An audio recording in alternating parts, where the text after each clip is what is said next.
I'll try not to bob about so much as I did when I told you the first time. Okay. Yeah.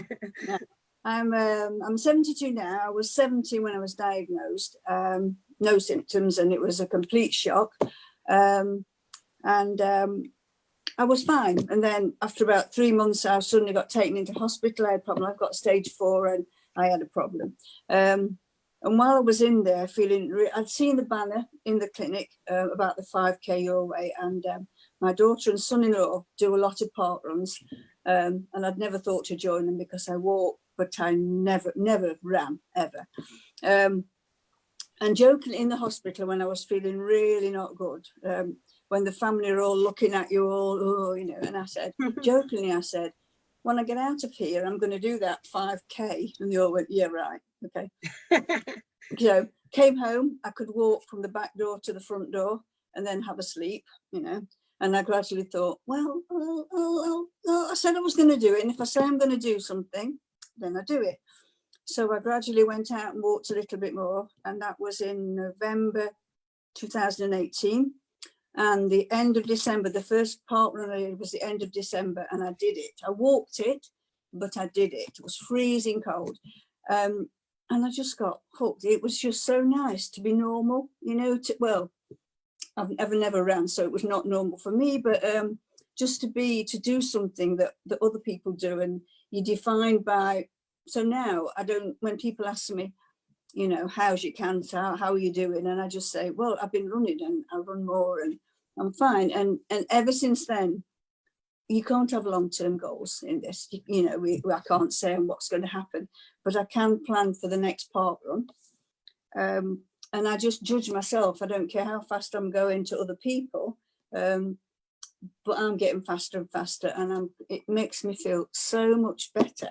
It's just, and I think I tell everybody, because I think if somebody my age can feel better, I'm fitter now than I've ever been in all my life, which is ridiculous, isn't it? Really.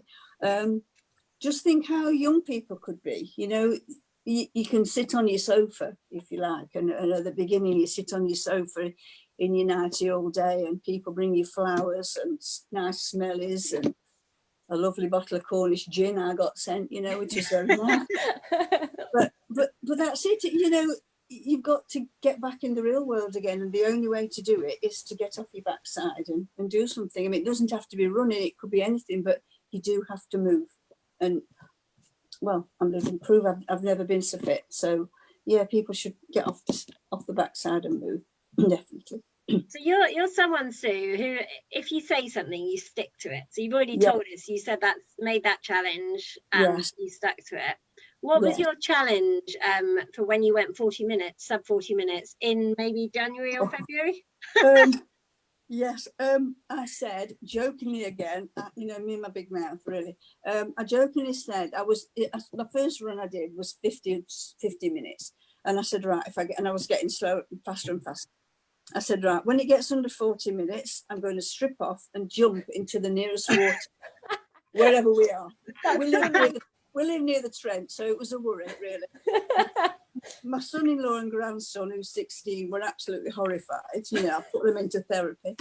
And my friend, Jackie, who runs with me as well, she said we did the breast cancer one, you know, along the Trent, you know, in the summer.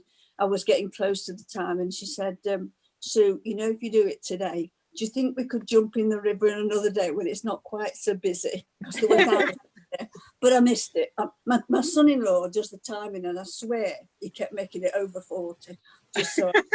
But I did do it in December 2019 at the forest, but there's no water there. But luckily, where I lived at the back of the house is a little stream. So as soon as I got home, I whipped my clothes off and put my wellies on. And my husband, horrified, said, right, come on, get the camera down the back. So took my photograph. That's incredible. Hello.